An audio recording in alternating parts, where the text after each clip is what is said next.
శుభోదయం అండి. మాసాలలో మూడవ రాశి అయినటువంటి ఈ మిథున రాశి వారికి ఈ రాబోయే సెప్టెంబర్ మాసంలో ఎలాంటి ఫలితాలు ఉంటాయనేది ఇప్పుడు తెలుసుకుందాం. మనకి మిథున రాశి అంటే మృగశిర 3-4 పాదాలు, ఆరుద్ర 1-2-3-4 పాదాలు, పునర్వసులో ఒక 3 పాదాలు కలిస్తే మిథున రాశి కింద వస్తుంది. అందరికీ తెలిసిన విషయమే. ఈ మిథున రాశి ఈ నక్షత్రాల వాళ్ళకి, మృగశిర, ఆరుద్ర, పునర్వసు నక్షత్రాల వాళ్ళకి, మిథున రాశి వాళ్ళకి సెప్టెంబర్లో ఏమవుతుందంటే, పూర్వార్ధంలో అంటే ఏంటంటే నెల ప్రారంభంలో వచ్చేసి ఏంటంటే మంచి ఉత్సాహంగా ముందుకు వెళుతుంది. అలాగే ఈ 16వ తారీఖు నుంచి ఇంటా బయట కూడా కొంచెం కోరల్స్ ఏర్పడేటువంటి అవకాశం ఉంది కాబట్టి జాగ్రత్తగా ఉండండి. వాహనాల ద్వారా కానీ యంత్రాల ద్వారా కానీ ఇబ్బందులు ప్రతికూలించుట, అలాగే అనారోగ్య పరిస్థితుల్లో ఆయుధాలతో చిన్న చిన్న గీతలు ఘాట్లు పట్టడం జరుగుతుంది కనుక గమనించుకోండి. వ్యాపారంలో పోటీతత్వానికి కొంచెం దూరంగా ఉండండి, ఆర్గ్యుమెంట్స్కి దూరంగా ఉండండి. క్రయ విక్రయాల్లో కూడా ఆచితూచి వ్యవహరించండి. కోరల్స్ అయితే ఎవరితో పెట్టుకోవద్దు. మొదటి 2 వారాల మటుకు ఇబ్బంది లేదు. 16వ తారీఖు నుంచి కొంచెం జాగ్రత్తగా ఉండండి. అలాగే ఈ నెలలో మీ కెరీర్ విషయంలో కొన్ని ఒడిదుడుకులు అయితే ఏర్పడతాయి. కొత్త విధానాలు, కొత్త ఆలోచనలు ప్రయత్నించాలనే మీ తపన అభినందనీయమే. కాకపోతే కొన్ని సందర్భాల్లో అవి సత్ఫలితాలను ఇవ్వవు కాబట్టి కొంచెం విజయానికి ఒక మెట్టు అని గుర్తించాలి. సమయమనమే సులువైన సరళమైన మార్గాన్ని ఎంచుకోవటం, నిజాయితీగా శ్రద్ధతో కష్టపడితే అది విజయానికి ఒక మెట్టుగా మీకు ఉపయోగపడుతుంది.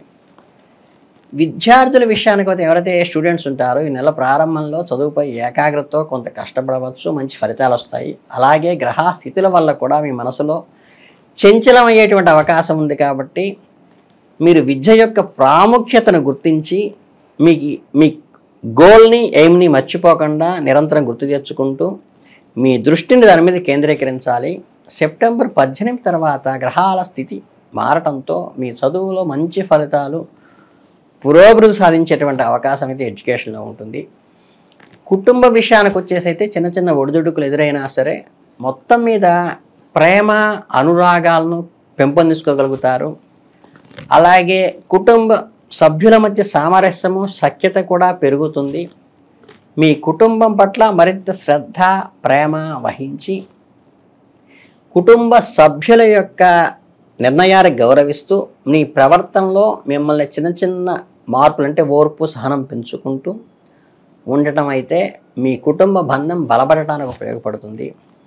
ఇక ఈ ప్రేమ కానీ శృంగార బంధాల్లో ఉన్నవారికి ఈ నెలలో ఆనందకరంగా ఉంటుంది. గ్రహాలు అనుకూల స్థితిలో వల్ల మీకు ప్రేమైన వారితో మరింత సన్నిహితంగా, సంతోషంగా గడిపి మీ మధ్య బంధం గట్టిపడటానికి కూడా అనుకూలమైన వాతావరణం. ఇక ఆర్థిక వ్యవహారాలకు వచ్చినట్లయితే ఈ నెలలో ఖర్చులు, ఎక్స్పెండిచర్ పెరిగే అవకాశం ఉంది కాబట్టి ఆచితూచి ఖర్చు పెట్టండి. మీరు ఆలోచించి అవసరమైన మంచి వస్తువులపైనే ఖర్చు పెట్టండి, పెట్టుబడి పెట్టండి. కొందరు దైవ కార్యాలపై కూడా కొంత అధిక ధనం వ్యయం చేసేటువంటి అవకాశం ఉంటుంది కాబట్టి అది మీకు మానసిక తృప్తినిస్తుంది కాబట్టి ఇబ్బంది లేదు. మిగతా పెట్టుబడులు చూసి పెట్టండి. ఆరోగ్యపరంగా చూసుకుంటే ఏంటంటే ఈ నెల ప్రారంభంలో సాఫీగానే సాగిపోతుంది. శారీరకంగా కానీ మానసికంగానే ఆరోగ్యంగానే ఉంటారు. కాకపోతే సెప్టెంబర్ 23 తర్వాత గ్రహస్థితిలో మారడం వల్ల కొంచెం ఆరోగ్యం మీద శ్రద్ధ పెట్టి చిన్న చిన్న సమస్యలు ఏవైనా ఎదురైనప్పటికీ కూడా దాన్ని ఓర్పుతో వహిస్తే అది సమస్య ఆటోమేటిక్గా తీరిపోతుంది. మొత్తం మీద ఈ నెలలో కొన్ని సవాళ్ళు ఎదురైనప్పటికీ మీరు ధైర్యంగా, ఆశావాదంతో ఉండి దాని నుంచి అధిగమించేటువంటి అవకాశం ఉందనే ఫలితాన్ని అయితే స్పష్టంగా ఇక్కడ తెలియచేయడం జరుగుతుంది. అలాగే ఈ మాసాంతంలో ఈ ఇబ్బందులను మీరు గమనించుకుని ఈ చిన్న చిన్న పరిహారాలు చేసుకోవటం కానీ లాంటివి మీరు కొంచెం జాగ్రత్తగా చేయటం అవసరం.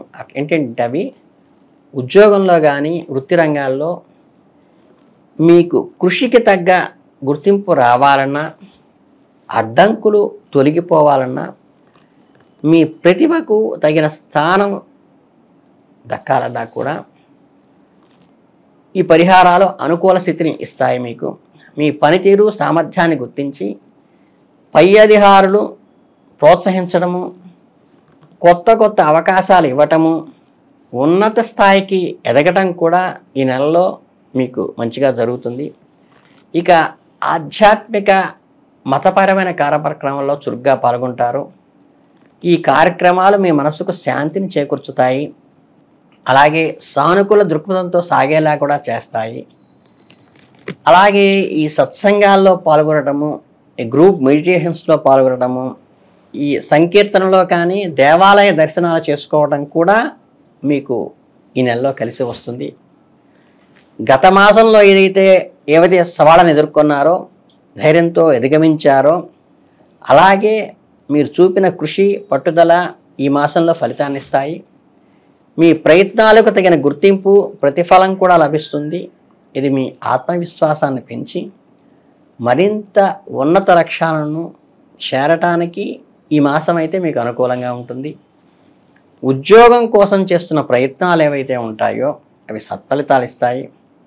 ఇంటర్వ్యూలు కూడా అనుకూలంగా ఉంటాయి. మీరు ఎదురు చూస్తున్నటువంటి శుభవార్తలు అందుకుంటారు. కొత్త ఉద్యోగాల్లో చేరటం కూడా సంభవిస్తుంది. ఈ వాహనాలు డ్రైవింగ్ ఎవరైతే చేస్తుంటారో కొంచెం వాళ్ళకి మాత్రం అప్రమత్తంగా ఉండాలి. ఎక్కువ స్పీడ్ వెళ్ళకుండా ర్యాష్ డ్రైవింగ్ తగ్గించుకోవాలి. అనుకోని ఇబ్బందులు చికాకులు వాటి వల్ల ఏర్పడేటువంటి అవకాశం ఉంది కాబట్టి ప్రయాణంలో జాగ్రత్తగా ఉండాలి. ట్రాఫిక్ నిబంధనలను ఖచ్చితంగా పాటించి వాహనం సరిగ్గా ఉందో లేదో నిరంతరం తనిఖీ చేసుకోవటం వల్ల ఈ సంబంధమైనటువంటి ఇబ్బందుల నుంచి బయటపడవచ్చు. ఆర్థిక లావాదేవీల విషయంలో జాగ్రత్తగా ఉండటము, ముఖ్యంగా బ్యాంకు చెక్కులు ఇచ్చేటప్పుడు కూడా అన్ని వివరాలు సరిచూసుకోవటము, 1కి 4 సార్లు ఇది అవసరమని ఆలోచించి ఇచ్చే ముందు నమ్మకాన్ని పరిశీలించి మాత్రమే ఇవ్వటం మంచిది. మొత్తం మీద ఈ సమయం, ఈ మాసం మీకు అనుకూలంగా ఉంటుంది. చిన్న చిన్న జాగ్రత్తలు తీసుకుంటే చాలు, మీకు ఏ ఇబ్బందులే ఉండవు. దీని అంతటికీ కూడా శ్రీరామ రక్షా స్తోత్రం అనేది కనుక మీరు చదువుకుంటే ఈ రామ రక్ష వల్ల మానసిక ప్రశాంతత, ఆత్మవిశ్వాసము కలుగుతాయి. మీకు ఏంటంటే శ్రీరామ రక్ష సర్వజగద్రక్ష అంటే ఏంటంటే మీకు అందరికీ కూడా ఈ రామానుగ్రహం కలగాలని, రాముల వారి టెంపుల్స్ మీరు దర్శనం చేయటం కానీ, రామనామాన్ని అంటే హరే రామ హరే కృష్ణ అని నిరంతరం ఎప్పుడు ఖాళీ దొరికితే అప్పుడు అనుకోవటం వల్ల కానీ ఇది మీకు అనుకూలంగా ఉంటుంది. ఈ చిన్న రెమెడీ చేయండి. వైష్ణవాలయాలు ఏమన్నా ఉంటే దర్శనం చేసుకోండి. వైష్ణవ క్షేత్రాల దర్శనం చేసుకుని ఆ ప్రసాదాన్ని స్వీకరించడం వల్ల కూడా ఈ చిన్న చిన్న ఏవైతే ఇబ్బందికరమైన ఉంటాయో అవన్నీ అధిగమించవచ్చు. ఈ మాసం మీ అందరికీ అమృత తుల్యంగా ఉండాలని మనస్ఫూర్తిగా కోరుకుంటూ ధన్యవాదాలు.